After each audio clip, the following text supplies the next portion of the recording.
तो आइए बाबू आज शुरू करते हैं chapter 2 nationalism in India NCERT से हम लोग इसको पढ़ेंगे। तो यहाँ लिखा है as you have seen modern nationalism in Europe came to be associated with the formation of nation states. जैसा कि आपने देखा है फर्स्ट चैप्टर में, यूरोप में आधुनिक राष्ट्रवाद के कारण से कई सारे नेशन स्टेट्स बनते हैं, कई सारे राष्ट्र बनते हैं। अगर हम आपको बताएं ना तो हमारा भारत वसुधैव कुटुंबकम की नीति में यकीन रखता है, यानी the world is one family. बात समझे? लेकिन फिर भी ऐसे कुछ लोग हैं जो वास्तव में मानते हैं कि हम एक जैसे हैं। जैसे फ्रेंच भाषा बोलने वाले सारे लोग ये मानते हैं कि हम सब क्या हैं, फ्रांस के नागरिक हैं। इटालियन भाषा बोलने वाले सारे लोग इटली के नागरिक मानते हैं खुद को। तो फ्रांस, जर्मनी, इटली कैसे बना, किन प्रक्रियाओं के जरिए बना, chapter 1 rise of nationalism in Europe में हम ऑलरेडी पढ़ चुके हैं। हमने पढ़ा कि राष्ट्रवाद जैसी, अच्छा बाबू सुनिए ध्यान से, 1700 के बाद जब लोगों ने अपने शासकों को रिस्पॉन्सिबल ठहराना शुरू किया, अकाउंटेबल ठहराना शुरू किया, तब लोगों ने अपने शासकों को गद्दी पर से हटा दिया। क्योंकि कोई एक राजा कभी भी अकाउंटेबल रिस्पॉन्सिबल नहीं हो सकता है। अकाउंटेबल रिस्पॉन्सिबल राजा को बनाने के लिए, शासक को बनाने के लिए एक व्यवस्था तैयार करनी पड़ती है। उसी व्यवस्था को डेमोक्रेसी के जरिए स्थापित किया गया था। बात समझ रहे हैं? और इसी डेमोक्रेसी को ला करके अलग अलग जगह के अलग अलग नागरिकों ने अलग अलग देश बनाए थे, आज़ादी से रहना शुरू किया था। एज फॉर एग्जाम्पल फ्रांस में लिबर्टी, इक्वालिटी, फ्रेटर्निटी आया था। इसी तरह से अलग अलग जगह ने इन चीज़ों को अपने अपने हिसाब से चीज़ों को इम्प्लीमेंट किया। और यूरोप में अलग अलग राष्ट्र बनते हुए हमें देखने को क्या होते हैं, मिलते हैं। राष्ट्र बन जाने का मतलब क्या था बाबू? जैसे सुनो ध्यान से, फ्रांस में, फ्रांस राष्ट्र बनने से पहले और राष्ट्र बनने के बाद क्या बदलाव आया तो समझना। राष्ट्र बनने से पहले लोग ये मानते थे कि हम राजा के अंडर में हैं, हम राजा के नौकर हैं, राजा ही भगवान है, जो है राजा है। लेकिन जब राष्ट्र बन गया तो लोग ये बात मानने लग गए कि अब राजा कुछ नहीं है, हम ही उस जमीन के नागरिक हैं, हम ही को सारा चीज देखना है। बात समझ आ रहा है? तो लोगों का जो परसेप्शन था आइडेंटिटी यानी पहचान को लेके, वो बदल गया राष्ट्र बनने के बाद। बात समझ आ रहा है?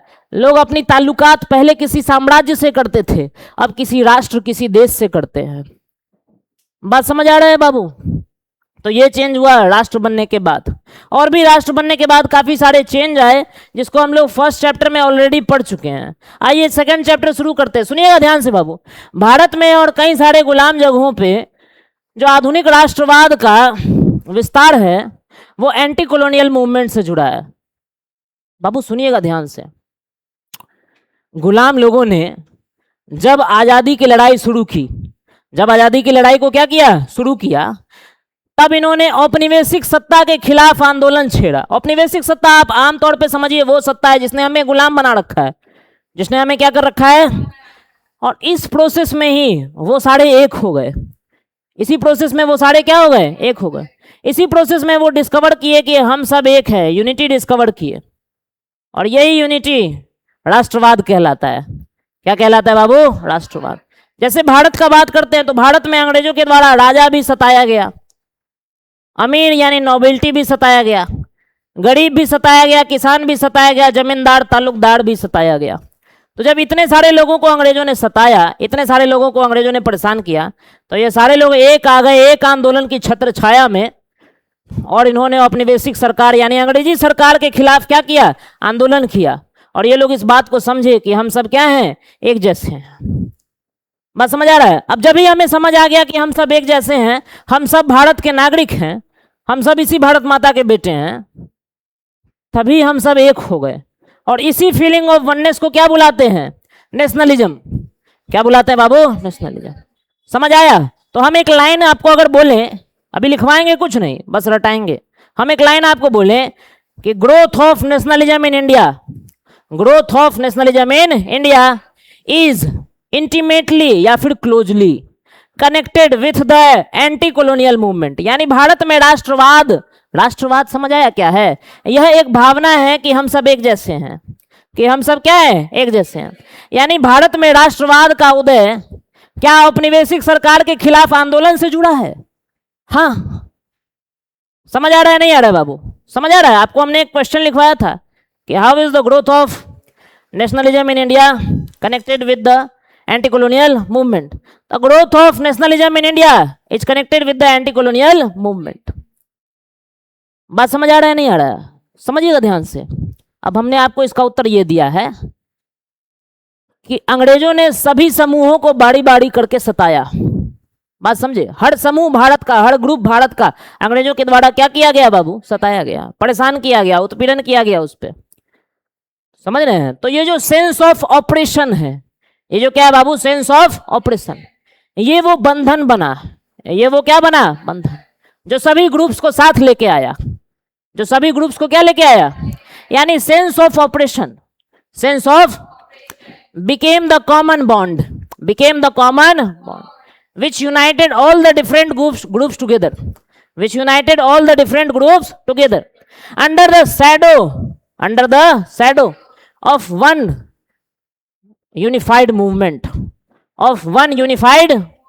गांधी जी को इतना बड़ा नेता क्यों बोला जाता है? क्योंकि उनका प्रयास यही था कि हम ऐसा आंदोलन चलाएं जिसमें भारत का हर वर्ग शामिल हो पाए और एक बड़ा जन आंदोलन खड़ा कर पाए। समझ आ रहा है बाबू? गांधी जी के बारे में हम और विशेष रूप से आपको चैप्टर पढ़ाते हुए बताएंगे, बट आपको ये चीजें समझ आए। देखिए क्या लिखा हुआ है, इंडिया में और बाकी सारे गुलाम देशों में आधुनिक राष्ट्रवाद का जो बात नहीं कीजिए विकास है, वो बहुत क्लोजली जुड़ा हुआ है औपनिवेशिक सत्ता के खिलाफ आंदोलन से। लोग समझना शुरू किए कि हम सब एक हैं, हम सब एक। उस प्रक्रिया के दौरान जब वो स्ट्रगल कर रहे थे, किससे, कॉलोनियलिज्म से, किससे बाबू? यहां पे एक सवाल आता है, कॉलोनियलिज्म क्या है? उपनिवेशवाद। उपनिवेशवाद एक विचारधारा है जिसके तहत ये यूरोप के कंट्रीज या फिर ये सुपीरियर लोग हम जैसे इंफीरियर लोगों को या फिर हम जैसे लोगों को गुलाम बनाए और हमें इंफीरियर बुलाए। हमें क्या बुलाए बाबू? इंफीरियर। बात समझ आ रहा है? ये एक विचारधारा है। ये विचारधारा कहती है कि कमजोरों को शासित होना चाहिए और मजबूत को शासन करना चाहिए। ये विचारधारा इस बात में यकीन नहीं रखती है कि सबको आजाद रहना चाहिए, सब बराबर है। इस बात के ये विचारधारा क्या है? खिलाफ है। कॉलोनियलिज्म कहता है कॉलोनी बनाओ, समझ आ रहा है, सबजुगेट करो, कमजोर लोगों को गुलाम बनाओ, कमजोर लोगों को क्या बनाओ बाबू। ये विचारधारा तब तक अच्छी लगती है जब आप मजबूत साइड हो। एक बात जान लीजिए, दुनिया में कोई सबसे मजबूत नहीं होता है। तो ये सब विचारधारा इंसानियत को गुलाम बनाने वाली विचारधारा है। बात समझ आ रहा है? इसी कॉलोनियलिज्म और इंपीरियलिज्म में कौन यकीन रखते थे? अंग्रेज। और इसी के खिलाफ हमारी लड़ाई थी, इसी उपनिवेशवाद के खिलाफ हमारी क्या थी? लड़ाई थी। समझ आ रहा है बाबू? क्या लिखा हुआ है? सेंस ऑफ बीइंग ऑप्रेस्ड, यानी सताए जाने का जो जहन में भाव है, सताए जाने का जो जहन में क्या है? भाव है। यही भाव हम सबको यूनाइट किया, यही भाव एक बॉन्ड बना, एक बंधन बना, जिसमें अलग अलग ग्रुप्स क्या हुए बाबू? साथ में आए। समझ आ रहा है? किसान, जमींदार, तालुकदार, बिजनेसमैन, नेता, अमीर लोग, टीचर, प्रोफेसर, क्लर्क, लॉयर, ये सभी समझ रहे हैं, हिली एरियाज में रहने वाले जंगली कबीले, ये सभी अंग्रेजों के खिलाफ आए। समझ आ रहा है? एक राष्ट्रीय आंदोलन की छत्र छाया में। लेकिन एक बात बताओ, क्या सबकी लड़ाई अपने अपने मकसदों के लिए थी? सही बात है बाबू। हर क्लास, सुनिए क्या लिखा हुआ है, but each class and group felt the effect of colonialism differently, their experiences were varied and their notions of freedom were not always the same। यानी आजादी के लिए स्वराज का जो मतलब है वो हर ग्रुप के लिए अलग अलग था, क्योंकि हर ग्रुप को अलग अलग तरीके से सताया गया था। अरे प्लांटेशन में काम कर रहे वर्कर्स को अंग्रेजों ने लैंड इमिग्रेशन एक्ट ऑफ 1859 ला करके सताया। पॉलिटिकल लोगों को अंग्रेजों ने रॉलेट एक्ट ला करके सताया। बात समझ आ रहा है? जंगल में रह रहे लोगों को अंग्रेजों ने फॉरेस्ट एक्ट ला करके सताया। बात समझ रहे हैं? समझ रहे हैं? और किसानी, खेती बाड़ी कर रहे लोगों को अंग्रेजों ने 3 खटिया व्यवस्था, ऐसी व्यवस्थाओं से सताया, इंडिगो उगवाया जबरदस्ती। बात समझ रहे हैं? तो हर ग्रुप अलग अलग तरीके से अंग्रेजों के द्वारा क्या किया गया था? सताया गया था। और हर किसी के लिए फ्रीडम के मायने अलग अलग थे, हर किसी के अनुभव अलग अलग थे, तो फ्रीडम के मायने भी क्या थे? अलग अलग थे। समझ आ रहा है बाबू? उस काल में कौन सी पॉलिटिकल पार्टी सामने आती है और अंग्रेजों के खिलाफ आंदोलन छेड़ती है? तो उस पॉलिटिकल पार्टी का नाम है इंडियन नेशनल कांग्रेस। इसका गठन हुआ था 1885 में एक British civil servant Allan Octavian Hume के द्वारा। बात समझ रहे हैं। और ये पॉलिटिकल पार्टी महात्मा गांधी जी के अंदर में इन सभी समूहों को एक आंदोलन की छत्र छाया, मूवमेंट मतलब आंदोलन, एक आंदोलन की छत्र छाया में लाने का प्रयास करती है। चीजें समझ आ रही है बाबू? मतलब इकट्ठा करना आप ले लो, बात समझ गए? समझ रहे हैं? इन सभी समूहों को इकट्ठा करने के लिए कौन सी पार्टी आती है बाबू? कांग्रेस, महात्मा गांधी के नेतृत्व में, महात्मा गांधी के नेतृत्व में। समझ आ रहा है? लेकिन क्या ये एकता बिना किसी विवाद के आ गई? आपको मैं बताऊंगा तो आप समझेंगे बाबू। जब नॉन कॉपरेशन मूवमेंट चला तो किसान लड़ने लगे जमींदार तालुकदार के खिलाफ। समझ आ रहा है? तो भारत में मौजूद जो विभिन्न ग्रुप्स हैं ये कई बार आपस में भी क्या करते हैं, लड़ाई करने लग जाते हैं। समझ आ रहा है? कई सारी समस्याएं आती है, हमारे नेता तक आपस में लड़ने लग जाते हैं। मोहम्मद अली जिन्ना जैसे बड़े बड़े नेता जो पहले कांग्रेस का ही हिस्सा थे, वो सारे लड़ करके मोंटेगू किल्सफोर्ड रिफॉर्म्स के बाद उन्होंने अपनी political party, basically Salimullah Khan जो ढाका के थे, उनके द्वारा बनाई गई political party all India Muslim league को ज्वाइन कर लिया। बात समझ रहे हैं? तो ऐसी ऐसी चीजें होती है भारत में, इन सभी के बारे में हमें क्या करना है, पढ़ना है। तो बाबू सुनो ध्यान से, इस चैप्टर में हमें कहानी मुख्य रूप से जो है ये 1910 के बाद की पढ़ाई जाएगी। कब की पढ़ाई जाएगी? 1910 की बात की। और आप पढ़ेंगे इस चैप्टर में कि कई सारे आंदोलन लॉन्च किए गए, कई सारे आंदोलन शुरू किए गए भारत को आजाद कराने के लिए। उन आंदोलनों का नाम कहें तो कुछ इस प्रकार है, जैसे नॉन कोऑपरेशन मूवमेंट यानी असहयोग आंदोलन, असहयोग आंदोलन। दूसरा सिविल डिसोबीडियंस मूवमेंट यानी सविनय अवज्ञा आंदोलन। इस तरह के कई सारे आंदोलन चलाए गए हम भारत के लोगों के द्वारा अपने देश को क्या कराने के लिए बाबू, आजाद कराने के लिए। समझ आ रहा है नहीं आ रहा है? आइए हम फुल्ली एनसीईआरटी आपको पढ़ा रहे हैं, थोड़ा भी इधर उधर नहीं भटक रहे हैं, इधर ध्यान देंगे बाबू। देखिए हमारा पहला जो यहाँ पे टॉपिक है एनसीईआरटी में दे रखा है, बेसिकली चैप्टर है, that is the first world war, Khilafat movement and non cooperation movement. ठीक है, क्या लिखा हुआ बाबू? The first world war, Khilafat and non cooperation movement. ठीक है, हमारी इच्छा है सभी लोग ध्यान से सुनेंगे हमको। द फर्स्ट वर्ल्ड वॉर, क्या इसके बारे में आपको ऑलरेडी पता है? इसमें दो ग्रुप थे, कौन कौन से? अलाइड और सेंट्रल।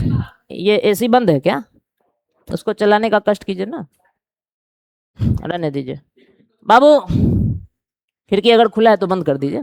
हाँ चलिए चल रहा है बाबू। कहने का मतलब है कि फर्स्ट वर्ल्ड वॉर के दरमियान, फर्स्ट वर्ल्ड वॉर कब से कब तक लड़ा गया था? हाँ अब सुनिए बाबू ध्यान से।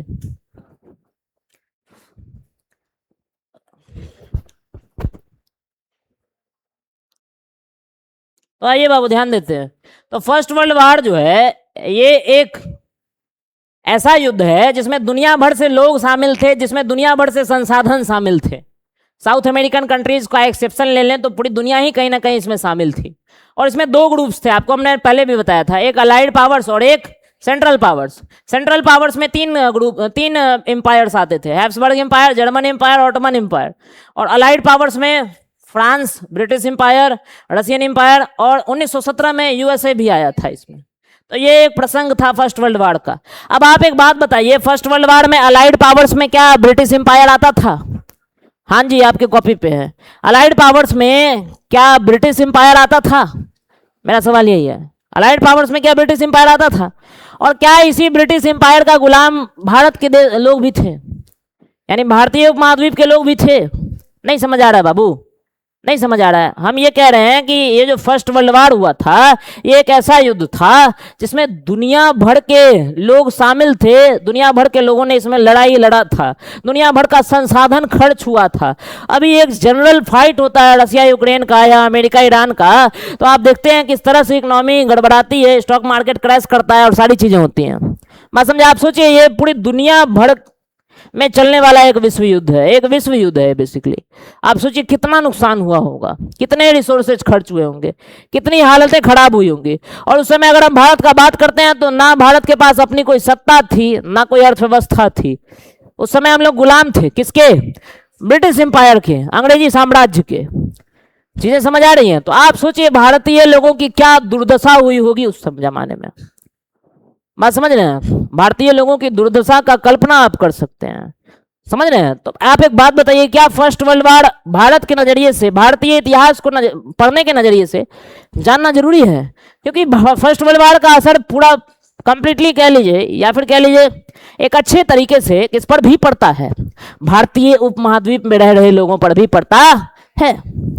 समझ आ रहा है? आइए इसको पढ़ते हैं। लिखा हुआ है 1919 के बाद के सालों में, 1919 के बाद के सालों में हम देखते हैं कि राष्ट्रीय आंदोलन नए इलाकों तक फैलता है। यानी अगर हम आपको बताएं ना बाबू, तो 1919 में अंग्रेजों ने अपना कब्र खोद लिया था जलियांवाला बाग में से कर करके, बात समझे? और 1919 के बाद अंग्रेजों का दमनकारी, शोषणकारी, समझ रहे हैं, एक tyrant government, Satanic, Mahatma Gandhi ने इनको सैटनिक गवर्नमेंट बुलाया था।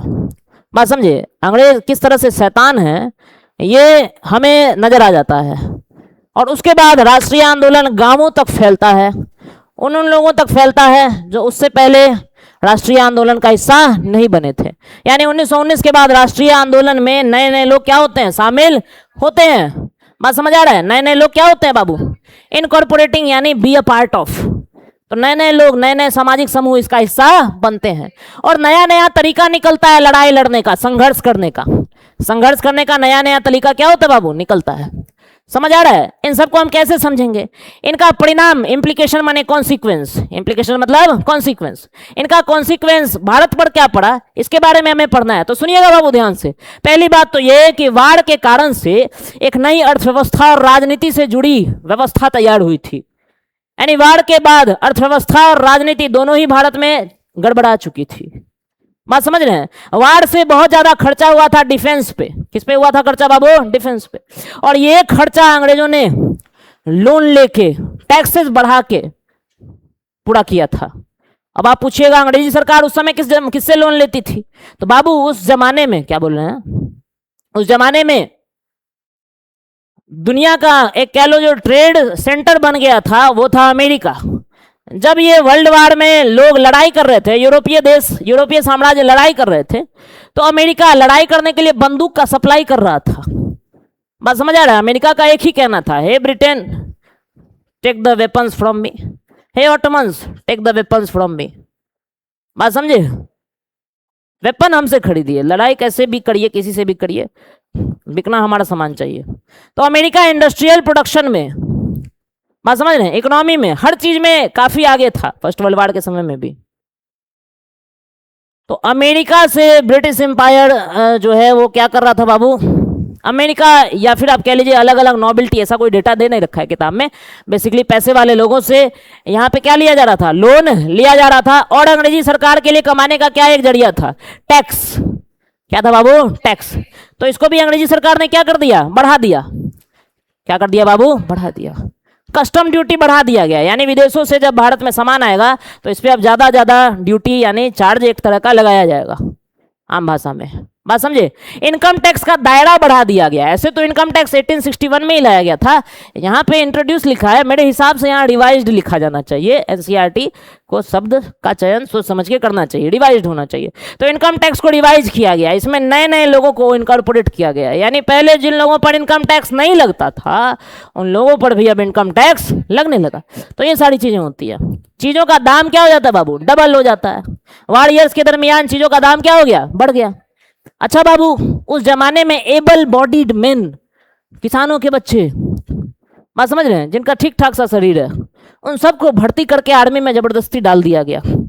गांवों से सैनिकों को बुलाया गया। और एक बात बताइए, कौन सा माँ बाप चाहेगा, कौन सा किसान का बेटा चाहेगा, कौन सा किसान ऑब्वियस सी बात है का बेटा चाहेगा कि हम जाएं बैठ करके और फ्रांस जर्मनी में वो किसी सुनसान वीरान जगह पे बंदूकों से लड़ाई करें, वो भी अंग्रेजों के लिए। बात समझे? तो अंग्रेज गुहार लगाते हैं इंडियन नेशनल कांग्रेस के नेताओं से कि आप मदद कीजिए, अभी फर्स्ट वर्ल्ड वार चल रहा है, भारतीय सैनिकों को भेजिए। समझ रहे हैं? और इस तरह से हमारे नेता हम लोगों को बोलते हैं कि चलिए अंग्रेज अभी हमारे सियासी आका हैं तो उनका मदद किया जाए। समझ रहे हैं?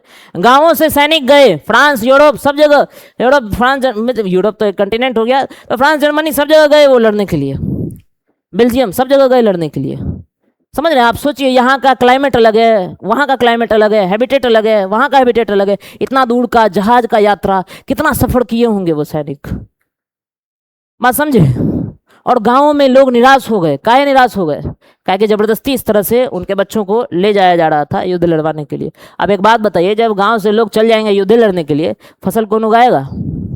तो फसलों की कमी होने लग गई, भोजन की कमी होने लग गई। अक्यूट, अक्यूट माने सीरियस, अक्यूट मतलब सीरियस। तो भोजन की सीरियस वाली कमी खड़ी हो जाती है बाबू। बात समझ आ रहा है नहीं आ रहा है? समझ रहे हैं? 1918, 19 और 20, 21 के दरमियान भारत के कई हिस्सों में फसल बर्बाद हो गए। फसल क्या हो गए? बर्बाद। महामारी के कारण से फसल क्या हो गए? बर्बाद हो गए। बात समझे। 1921 में हुए एक सर्वे के हिसाब से, एक सेंसस के हिसाब से, करीबन 1.2 करोड़ आबादी, 1.2 टू 1.3 करोड़ आबादी भारत से क्या हो गई? साफ हो गई। क्यों? फैमन एंड एपिडेमिक के कारण, यानी अकाल और महामारी के कारण। लोगों के पास पानी नहीं है, खाना नहीं है पीने को, इस तरह की खराब स्थिति बनी हुई है। बात समझ रहे हैं? लोगों को लगा था कि दुख दर्द खत्म हो जाएगा जब युद्ध खत्म होगा, लेकिन ऐसा कुछ नहीं हुआ। But that did not happen. बात समझ रहे हैं? और इसी युद्ध के दौरान, बात है 1915 की, भारत में एक बहुत बड़े राजनेता का प्रवेश हुआ जो साउथ अफ्रीका से आए थे। जो कहां से आए थे बाबू? साउथ अफ्रीका से। और साउथ अफ्रीका से वो रेसिस्ट रिजीम के खिलाफ लड़ाई लड़के आए थे। रेसिस्ट रिजीम यानी व्हाइट माइनॉरिटी गवर्नमेंट, जो लोगों को नस्ल के आधार पर जो लोगों के साथ भेदभाव करती है, उस सरकार से लड़ करके आए थे गांधी जी। बात समझ आ रहा है? और किस माध्यम से लड़ करके आए थे? आंसर इज मास एजिटेशन, जिसको सत्याग्रह बुलाते थे वो। समझ आ रहा है बाबू? गांधी जी रेसिस्ट रिजीम से लड़ने के लिए क्या वेपन बनाते हैं? कोई नया एटॉमिक बम, न्यूक्लियर बम नहीं, मास एजिटेशन यानी जन आंदोलन। गांधी जी का कहना था इतने लोग आंदोलन की छत्र छाया में इकट्ठा करो कि बात अंधे बहरे सरकार तक जरूर पहुंचे। और इसी को गांधी जी कहे सत्याग्रह। सत्याग्रह यानी अपील फॉर द ट्रूथ। सत्याग्रह यानी अपील फॉर द ट्रूथ, कि सत्य के लिए आग्रह करना, सत्य के लिए आग्रह करना। देखो सुनो बाबू, गांधी जी पॉलिटिकल पर्सन थे, लॉयर थे। बात समझे। एक क्लास 9th में ABCD नहीं आ रहा है, गांधी जी को गाली दे रहे हैं। वैसे लोग सब भारत में एग्जिस्ट करते हैं, लेकिन आप पढ़े लिखे लोग हैं, आप समझिए गांधी जी की बातों को। गांधी जी का कहना था कि देखो, अगर हम अंग्रेजों के खिलाफ लड़ाई लड़ने के लिए सबको कहेंगे गोली बंदूक उठा लो, लाठी उठा लो, कितने लोग आएंगे? जितने आएंगे उनका क्या असर होगा? 1857 में ऑलरेडी दिखा दिए थे आपको। बात समझ रहे हैं? अंग्रेज वार गॉड को पूजने वाले लोग हैं, ये बियरर ऑफ आर्म्स बन गए हैं। इनके हाथ में बस बंदूक है और इसका ये यूज कर रहे हैं बस। इनके समझ में नहीं आता है, ये विचारधारा लिबर्टी, इक्वालिटी, फ्रेटर्निटी लिख देते हैं, जानते कुछ नहीं है। गांधी जी का कहना था हम सभी भारतवासी सत्य को पहचाने और सत्य के लिए लड़े। भले हम अपनी लड़ाई में मर जाएंगे, मिट जाएंगे, लेकिन आने वाली पीढ़ी एक आजाद छत्र छाया में जिएगी जिसमें सत्य की जीत होगी। और इसी विचारधारा को कहते हैं सत्याग्रह, यानी अपील फॉर द ट्रूथ, यानी अपील फॉर द ट्रूथ। अंग्रेजी में कह रहे हैं, सुनना ध्यान से। गांधी जी का कहना था if your cause is true, अगर तुम्हारा कारण सही है, अगर तुम्हारा कारण सही है, if your struggle is against injustices, अगर तुम्हारी लड़ाई अन्याय के खिलाफ है, अगर तुम्हारी लड़ाई अन्याय के खिलाफ है, then there is no need to use physical violence, then there is no need to use physical violence in order to fight against the oppressor, in order to fight against the oppressor. You can win the battle without using physical violence, without using physical force. चीजें समझ आ रही हैं? समझ रहे हैं नहीं समझ रहे हैं? कैसे कैसे जीतेंगे बैटल? तो you can appeal to the conscience of the oppressor. You should appeal to the conscience of the oppressor.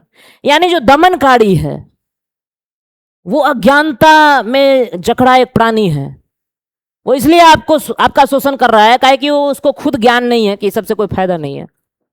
तो उसको सत्य का बोध कराइए, उसके अंतरात्मा तक ये बात पहुंचाइए कि सत्य क्या है, उसको समझो। यानी अपने ऊपर शोषण करने वाले व्यक्ति को यह समझाइए, उसको सत्य का ज्ञान दीजिए। उसको क्या चीज का ज्ञान दीजिए?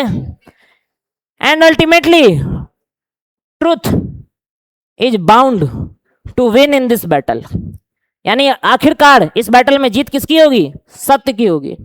किसकी होगी बाबू? कई लोग कहे कि सत्याग्रह वत्याग्रह हम नहीं मानते हैं, ये कमजोरों का हथियार है, ये पैसिव रेसिस्टेंस है, निष्क्रिय विरोध करने का तरीका है। तो उनके लिए गांधी जी का कहना था कि नहीं, सत्याग्रह करने के लिए एक दृढ़ इच्छा चाहिए, अपने शरीर अपने मन पे कमांड चाहिए। और बताइए कोई दूसरा तरीका अंग्रेजों के खिलाफ लड़ाई लड़ने का हो तो? लड़ते तो आए थे आप कई सालों से बंदूक के माध्यम से, आप जब तक तीर लोड कर रहे थे तब तक सीना में लग जा रहा था तीर। बात समझ आ रहा है नहीं आ रहा है? तो और कोई तरीका था अंग्रेजों के खिलाफ एक तरीका जिसको गांधी जी ने सुझाया, वो क्या था बाबू? तो आप देखिए बाबू यहां पे क्या लिखा हुआ है, the idea of satyagraha, the idea of satyagraha emphasize the power of truth, emphasize the power of. Satyagraha का आइडिया इस बात पर जोर डालता है कि आप सत्य की शक्ति को समझो और इस जरूरत को समझो कि हमें पहले सत्य का बोध होना चाहिए। लड़ाई में उतरने से पहले हमें सत्य के बारे में, आपको पता है कर्ण नहीं, पांडवों के छठे भाई, लेकिन ये लड़ रहे थे गलत इंसान के लिए, ये अपना धर्म निभा रहे थे, मित्र धर्म, लेकिन लड़ रहे थे गलत इंसान के लिए। बात समझ आ रहा है? तो इनकी जो लड़ाई थी वो सत्य के लिए नहीं थी, कर्ण की जो लड़ाई थी वो बुरे साइड से थी। तो ये लिखा हुआ था कि उनकी मौत होनी है, समझ रहे हैं? तो आप पहले सत्य को समझिए, उसकी शक्ति को समझिए। बात समझिए? अगर आप इतना समझ गए हैं और अगर आपका कारण सही है, अगर आपके लड़ने का कारण क्या है बाबू? सही है, अगर आपकी लड़ाई अन्याय के खिलाफ है, अगर आपकी इनजस्टिस मतलब अन्याय है, बात समझे, तो फिजिकल बल यानी शारीरिक बल की आवश्यकता नहीं है दमनकारी से लड़ने के लिए, शोषणकारी से लड़ने के लिए। आप बिना किसी प्रतिशोध की भावना, वेंजनेंस माने प्रतिशोध, बिना प्रतिशोध की भावना रखे, एग्रेसिव यानी उग्र, बिना उग्र हुए एक सत्याग्रही अपनी लड़ाई को अहिंसा के मार्ग पे चल के जीत सकता है। अपनी लड़ाई को अहिंसा के मार्ग पे चल के क्या कर सकता है? जीत सकता है। समझ रहे हैं कैसे किया जाएगा? ये ऐसे किया जाएगा कि आप दमनकारी के आत्मा को इस बात को समझाइए, उसको इस बात का बोध कराइए कि सत्य क्या है, उसको सत्य का बोध कराइए। बात समझ रहे हैं? उसको सत्य का बोध हो जाएगा। समझ रहे हैं? जो इंसान किसी दूसरे इंसान का शोषण करता है वो अज्ञानता के किसी जाल में फंसा होता है। बात समझे? वो जाल उसको नहीं नजर आता है, नहीं समझे? हमने पढ़ा है रामायण महाभारत, रामायण में हमने देखा रावण इतना विद्वान, बात नहीं समझे, लेकिन जब सीता जी का हरण किया था उनके सुंदरता के कारण से, अपने घमंड के कारण से, तो कहीं ना कहीं अज्ञानता के जाल में वो फंसा था। बात नहीं समझे? और वो अज्ञानता का जाल उसकी मृत्यु के साथ दूर हुआ। हे राम बोला था मृत्यु के वक्त। बात समझ आ रहा है नहीं आ रहा है? समझ आ रहा है? तो हम ऐसा नहीं कह रहे हैं कि गांधी जी की सारी बातें, लेकिन फिलॉसफी बड़ा सही है। बात समझ आ रहा है? अब तरीका आज के समय में सही है नहीं है, आज के समय में लागू होगा नहीं होगा, ये सब अलग बात है, लेकिन उस जमाने में हमारे पास और कोई हथियार नहीं था अंग्रेजों के खिलाफ स्ट्रगल करने के लिए। उस समय सत्याग्रह ही बहुत बड़ा वेपन बना। उस समय कौन सा बहुत बड़ा वेपन बना बाबू? सत्याग्रह। समझ आ रहा है? जो लोग शोषण कर रहे हैं उनको मनाइए कि वो सत्य को देखें, उनको फोर्स नहीं कीजिए, वायलेंस के माध्यम से उनको फोर्स मत कीजिए कि तुम सत्य को स्वीकार कर लो। उनको मनाइए, परसुएट कीजिए, एग्री कीजिए उनको। बात समझे?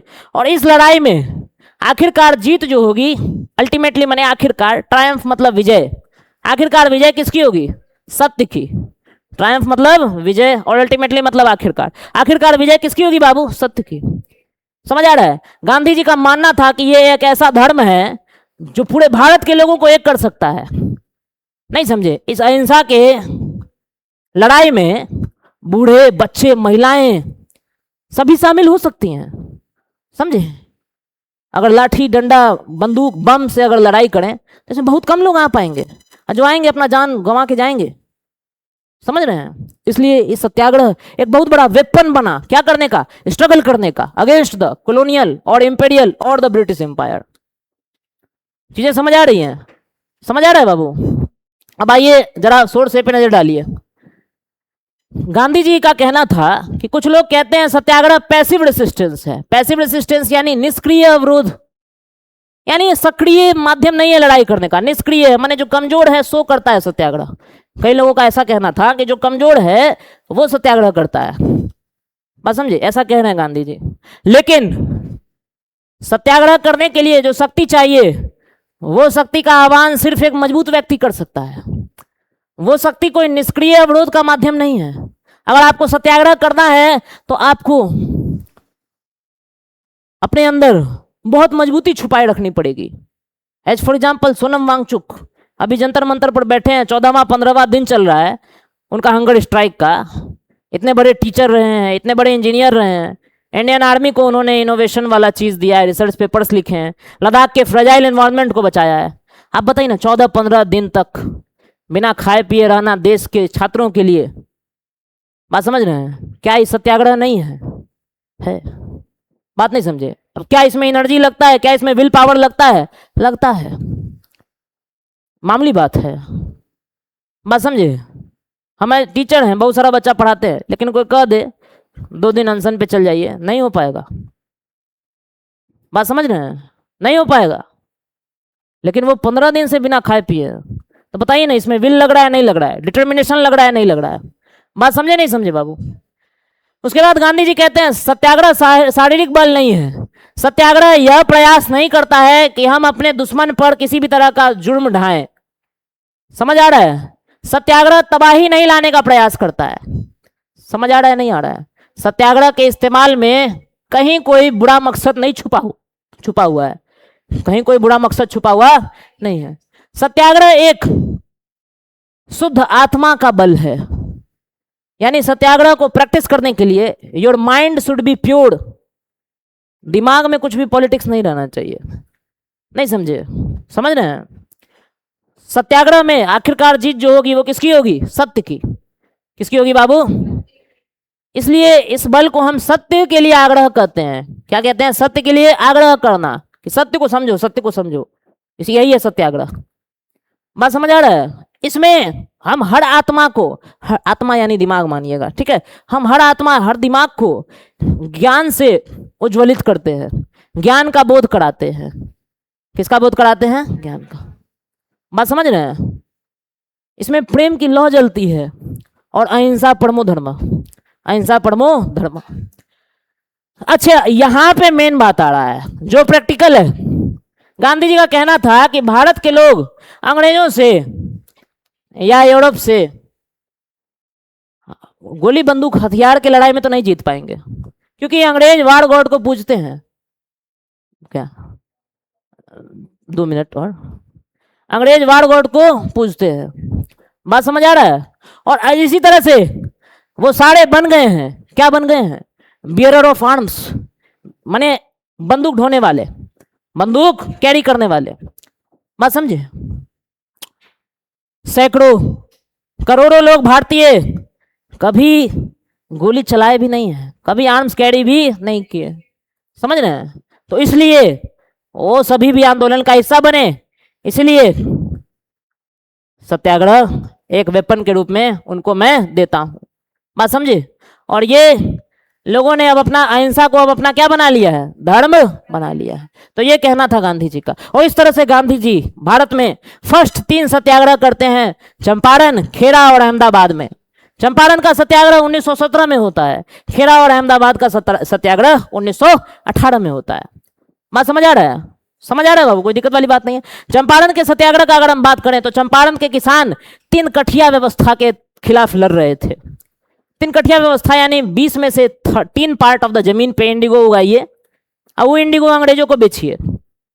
इंडिगो का मार्केट खराब हो गया था, जर्मनी अपना डाइज बना रहा था, आर्टिफिशियल डाइज, तो अंग्रेजों को इंडिगो का सही रेट नहीं मिल पा रहा था, तो अंग्रेज चंपारण के किसानों से खरीदना बंद कर दिए।